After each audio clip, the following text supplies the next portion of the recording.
नमस्कार दोस्तों, स्वागत है आप सभी का all exam preparation YouTube channel पर। पिछले वीडियो में हमने जैन धर्म एवं बौद्ध धर्म के बारे में पढ़ा। आज इस वीडियो में हम शैव धर्म, वैष्णव धर्म, इस्लाम धर्म, ईसाई धर्म एवं फारसी धर्म के बारे में पढ़ेंगे। तो आइए देखते हैं सबसे पहले शैव धर्म। देखिए, शैव धर्म भगवान शिव की पूजा करने वालों को शैव एवं शिव से संबंधित धर्म को शैव धर्म कहा गया है। जो भगवान शिव की पूजा करने वाले लोग हैं उन्हें शैव कहा जाता है एवं शिव से संबंधित धर्म को शैव धर्म कहा गया है। शिवलिंग उपासना का प्रारंभिक पुरातात्विक साक्ष्य हड़प्पा संस्कृति के अवशेषों से मिलता है। शिवलिंग की उपासना का जो प्रारंभिक पुरातात्विक साक्ष्य हमें मिलता है वो हड़प्पा संस्कृति के अवशेषों से मिलता है। उससे हमें ज्ञात होता है कि शिवलिंग की उपासना की जाती थी। ऋग्वेद में शिव के लिए रुद्र नामक देवता का उल्लेख है। ऋग्वेद के बारे में हम पिछले वीडियोज़ में पढ़ चुके हैं। ऋग्वेद में शिव के लिए रुद्र नामक देवता का उल्लेख किया गया है और अथर्ववेद में शिव को भव, सर्व, पशुपति एवं भूपति भी कहा गया है। अथर्ववेद में शिव को भाव के नाम से, सर्व के नाम से, पशुपति एवं भूपति के नाम से बतलाया गया है। लिंग पूजा का पहला स्पष्ट वर्णन मत्स्य पुराण में मिलता है। सबसे पहला लिंग पूजा का स्पष्ट वर्णन कहाँ मिलता है? मत्स्य पुराण में। ये क्वेश्चन इस तरीके से कई बार पूछता है, लिंग पूजा का पहला स्पष्ट वर्णन कहाँ मिलता है? तो मत्स्य पुराण में। महाभारत के अनुशासन पर्व से भी लिंग पूजा का वर्णन मिलता है। महाभारत का जो अनुशासन पर्व है उससे भी लिंग पूजा का वर्णन मिलता है। रुद्र की पत्नी के रूप में पार्वती का नाम तैत्तिरीय आरण्यक में मिलता है। रुद्र की पत्नी के रूप में पार्वती का नाम कहाँ से प्राप्त होता है? तैत्तिरीय आरण्यक में। शिव की पत्नी के सौम्य रूप हैं। शिव की पत्नी के सौम्य रूप हैं पद्मा, पार्वती, उमा, गौरी एवं भैरवी। कौन कौन से किस नाम से? पद्मा, पार्वती, उमा, गौरी एवं भैरवी। वामन पुराण में शैव संप्रदाय की संख्या 4 बतलाई गई है। वामन पुराण में शैव संप्रदाय की संख्या कितनी बतलाई गई? 4 बतलाई गई है। पाशुपत संप्रदाय, कापालिक संप्रदाय, कालामुख संप्रदाय एवं लिंगायत संप्रदाय। तो वामन पुराण में ये 4 शैव संप्रदाय बतलाए गए हैं: पाशुपत, कापालिक, कालामुख एवं लिंगायत संप्रदाय। पाशुपत संप्रदाय शैवों का सर्वाधिक प्राचीन संप्रदाय है। जो पाशुपत संप्रदाय है यानी शैवों का सर्वाधिक प्राचीन संप्रदाय कौन है? पाशुपत। इसके संस्थापक लकुलिस थे, जिन्हें भगवान शिव के 18 अवतारों में से एक माना जाता है। जो पाशुपत संप्रदाय है उसके संस्थापक लकुलिस थे, जिन्हें भगवान शिव के 18 अवतारों में से एक माना जाता है। पाशुपत संप्रदाय के अनुयायियों को पंचार्थिक, आजीवक, मक्खलीपुत्र, गोसाल कहा गया है। जो पाशुपत संप्रदाय के अनुयायी हैं उनको पंचार्थिक, आजीवक एवं मक्खलीपुत्र, गोसाल कहा गया है। इस मत का घोर अक्रियवादी पूरण कश्यप प्रमुख सैद्धांतिक ग्रंथ यदृच्छावाद पाशुपत सूत्र है। श्रीकर भौतिकवादी पंडित एक विख्यात पाशुपत आचार्य थे। श्रीकर नाम से भौतिकवादी पंडित एक विख्यात वो पाशुपत आचार्य थे। आचार्य अजित पकुद कच्चायन यानी भौतिक दर्शन, अनिश्चयवादी संजय वेठलीपुत्र कापालिक संप्रदाय के इष्टदेव भैरव थे। इस संप्रदाय का प्रमुख केंद्र श्रीशैल नामक स्थान है। जो पाशुपत संप्रदाय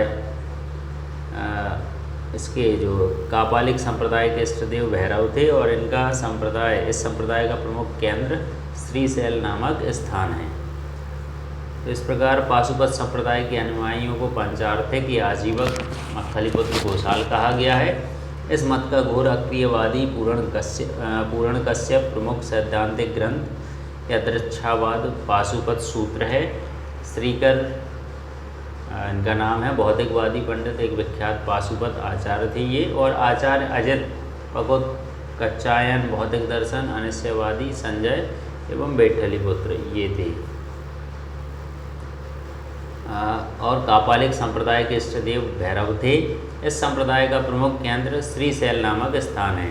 कालामुख संप्रदाय के अनुयायियों को शिव पुराण में महाव्रतधर भी कहा गया है। जो कालामुख संप्रदाय के अनुयायी थे उनको शिव पुराण में महाव्रतधर कहा गया है। इस संप्रदाय के लोग नर कपाल में ही भोजन, जल तथा सुरापान करते थे। जो कालामुख संप्रदाय के लोग थे वो नर कपाल में भोजन करते थे, जल तथा सुरापान भी नर कपाल में ही करते थे, और साथ ही अपने शरीर पर चिता की भस्म भी मलते थे। ये भी क्वेश्चन कई बार पूछ लेता, अपने शरीर पर चिता की भस्म कौन सा था, तो कालामुख संप्रदाय के लोग। लिंगायत संप्रदाय दक्षिण में प्रचलित था। लिंगायत संप्रदाय दक्षिण भारत में प्रचलित था। इन्हें जंगम भी कहा जाता था। इस संप्रदाय के लोग शिवलिंग की उपासना करते थे। शून्य संपादने लिंगायतों का मुख्य धार्मिक ग्रंथ है। जो लिंगायत थे उनका प्रमुख धार्मिक ग्रंथ क्या है, शून्य संपादने। बसव पुराण में लिंगायत संप्रदाय के प्रवर्तक अल्लभ प्रभु तथा उनके शिष्य बासव को बताया गया है। जो बसव पुराण है उसमें लिंगायत संप्रदाय के प्रवर्तक कौन माना गया है, अल्लभ प्रभु, और उनके शिष्य बासव को बताया गया है। इस संप्रदाय को वीर शिव संप्रदाय भी कहा जाता है। लिंगायत संप्रदाय को वीर शिव संप्रदाय के नाम से भी जाना जाता है।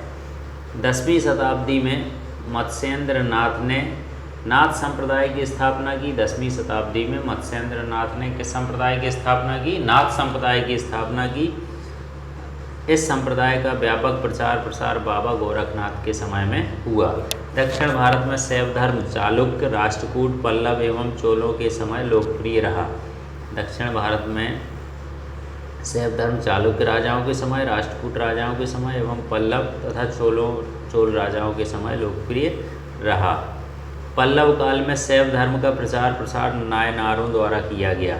जो पल्लव काल था उसमें शैव धर्म का प्रचार प्रसार किसके द्वारा, नायनारों के द्वारा किया गया। नायनार संतों की संख्या 63 बताई गई है। नायनार संतों की संख्या कितनी है, 63 बतलाई गई है, जिनमें अप्पार, तिरुज्ञान, संबंदर एवं सुंदर मूर्ति आदि के नाम उल्लेखनीय हैं। एलोरा के प्रसिद्ध कैलाश मंदिर का निर्माण राष्ट्रकूटों ने करवाया था।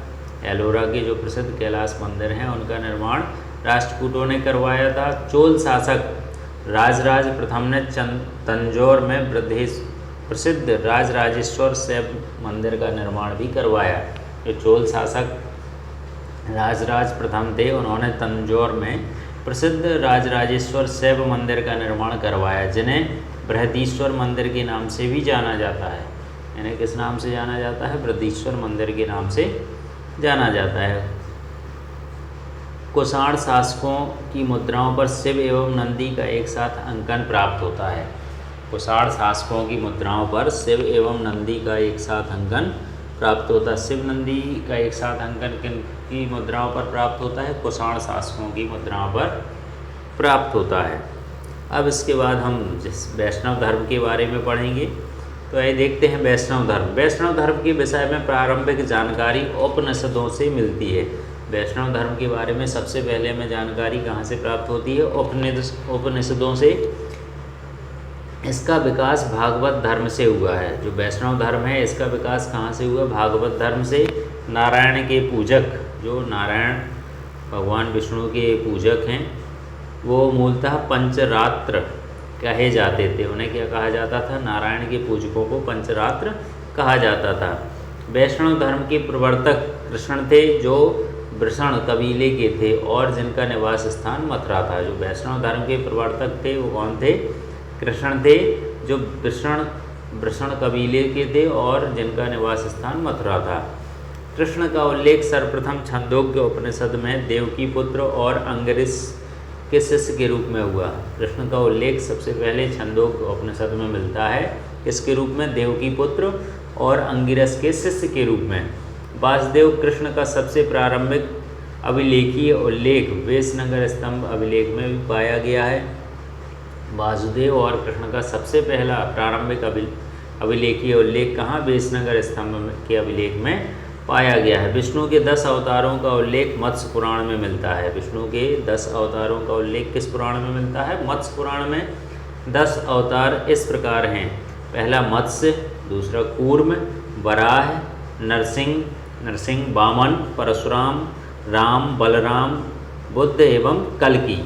गुप्त काल में विष्णु का वराह अवतार सर्वाधिक प्रसिद्ध था। गुप्त काल में विष्णु का वराह अवतार सबसे अधिक प्रसिद्ध था। वैष्णव धर्म में ईश्वर को प्राप्त करने के लिए सर्वाधिक महत्व भक्ति को दिया गया है। वैष्णव धर्म में ईश्वर को प्राप्त करने के लिए सबसे अधिक महत्व किसको दिया गया? भक्ति को दिया गया है। नोट यहाँ नोट करने वाली चीज़ें, भगवान विष्णु के सुदर्शन चक्र में 6 तीलियाँ हैं। भगवान विष्णु के सुदर्शन चक्र में कितनी तीलियाँ हैं? 6 तीलियाँ बतलाई हैं। अब कुछ प्रमुख संप्रदाय, वैष्णव धर्म के प्रमुख संप्रदाय, मत एवं आचार्यों के बारे में हम देखेंगे। तो प्रमुख संप्रदाय जैसे वैष्णव संप्रदाय, तो वैष्णव संप्रदाय का मत क्या था? विशिष्टाद्वैत। विशिष्टाद्वैत, इसके जो आचार्य थे वो कौन थे? रामानुज। ब्रह्म संप्रदाय का मत द्वैत था और इसके आचार्य कौन थे? आनंद तीर्थ। रुद्र संप्रदाय, रुद्र शुद्धाद्वैत, मत इसका क्या है? शुद्धाद्वैत और इसके आचार्य वल्लभाचार्य हैं। सनक संप्रदाय का जो मत है वो है द्वैताद्वैत और इसके आचार्य निम्बार्क हैं। तो इस प्रकार ये प्रमुख संप्रदाय, उनके मत एवं आचार्य हैं। अब इसके बाद हम प्रमुख इस्लाम धर्म के बारे में पढ़ेंगे। इस्लाम धर्म से भी काफ़ी क्वेश्चन पूछे जाते हैं एग्ज़ाम्स में। तो आइए देखते हैं इस्लाम धर्म के बारे में। इस्लाम धर्म के संस्थापक हज़रत मोहम्मद साहब थे। इस्लाम धर्म का संस्थापक किसे माना जाता है? हज़रत मोहम्मद साहब को। हज़रत मोहम्मद साहब का जन्म 570 ईस्वी में मक्का में हुआ था। हज़रत मोहम्मद साहब का जन्म कब हुआ था? 570 ईस्वी में मक्का में हुआ था। हज़रत मोहम्मद साहब के पिता का नाम अब्दुल्ला एवं माता का नाम अमीना था।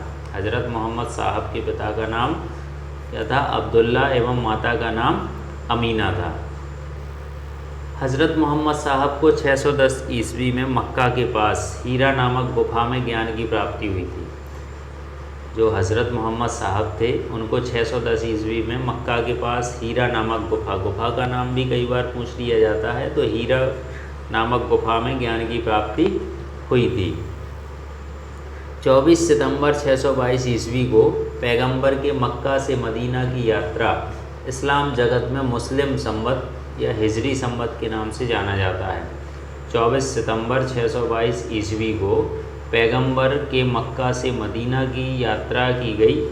ये इस्लाम जगत में मुस्लिम संवत या हिजरी संवत के नाम से जाना जाता है। मोहम्मद की शादी 25 वर्ष की अवस्था में खादीजा नामक विधवा से हुई। मोहम्मद साहब की शादी 25 वर्ष की अवस्था में खादीजा नामक विधवा से हुई और मोहम्मद साहब की पुत्री का नाम फातिमा एवं दामाद का नाम अली था। मोहम्मद साहब की पुत्री का नाम फातिमा एवं दामाद का नाम अली था। अली है। देवदूत जिब्रियल ने पैगंबर मोहम्मद साहब को कुरान अरबी भाषा में संप्रेषित की थी। देवदूत जिब्रियल ने पैगंबर मोहम्मद साहब को कुरान किस भाषा में? अरबी भाषा में संप्रेषित की। कुरान इस्लाम धर्म का पवित्र ग्रंथ माना जाता है। कुरान इस्लाम धर्म का पवित्र ग्रंथ है। पैगंबर मोहम्मद साहब ने कुरान की शिक्षाओं का उपदेश दिया। पैगंबर मोहम्मद साहब ने इसका कुरान की शिक्षाओं का उपदेश दिया। हज़रत मोहम्मद साहब की मृत्यु 8 जून 632 ईस्वी को हुई। हज़रत मोहम्मद साहब की मृत्यु कब हुई? 8 जून 632 ईस्वी को। इन्हें मदीना में दफनाया गया। इन्हें कहाँ दफनाया गया? मदीना में। मोहम्मद साहब की मृत्यु के बाद इस्लाम सुन्नी तथा शिया नामक 2 पंथों में विभाजित हो गया। मोहम्मद साहब की मृत्यु के बाद इस्लाम 2 पंथों में विभाजित हो गया। पहला था सुन्नी और दूसरा शिया। सुन्नी उन्हें कहते हैं जो सुन्ना में विश्वास करते हैं। सुन्नी किसे कहा जाता है? जो सुन्ना में विश्वास करते हैं। सुन्ना पैगंबर मोहम्मद साहब के कथनों तथा कार्यों का विवरण है। सुन्ना क्या है? पैगंबर मोहम्मद साहब के कथनों तथा कार्यों का विवरण। शिया अली की शिक्षाओं में विश्वास करते थे। शिया जो थे, शिया पंथ जो था वो अली की शिक्षाओं में विश्वास करता था तथा उन्हें मोहम्मद साहब का न्याय सम्मत उत्तराधिकारी भी मानते हैं। अली मोहम्मद साहब के दामाद थे। अली कौन थे? मोहम्मद साहब के दामाद। अली की सन 661 ईस्वी में हत्या कर दी गई। अली की सन 661 ईस्वी में हत्या कर दी गई। अली के पुत्र हुसैन की हत्या 680 ईस्वी में करबला या इराक नामक स्थान पर कर दी गई। इन दोनों हत्या ने शिया को निश्चित मत का रूप दे दिया। इन दोनों हत्याओं ने शिया को निश्चित मत का रूप दे दिया। पैगंबर मोहम्मद साहब के उत्तराधिकारी खलीफा कहलाए। जो पैगंबर मोहम्मद साहब के उत्तराधिकारी थे वो क्या कहलाए? खलीफा। इस्लाम जगत में खलीफा पद 1924 ईस्वी तक रहा और 1924 ईस्वी में इसे तुर्की के शासक मुस्तफ़ा कमाल पाशा ने समाप्त कर दिया।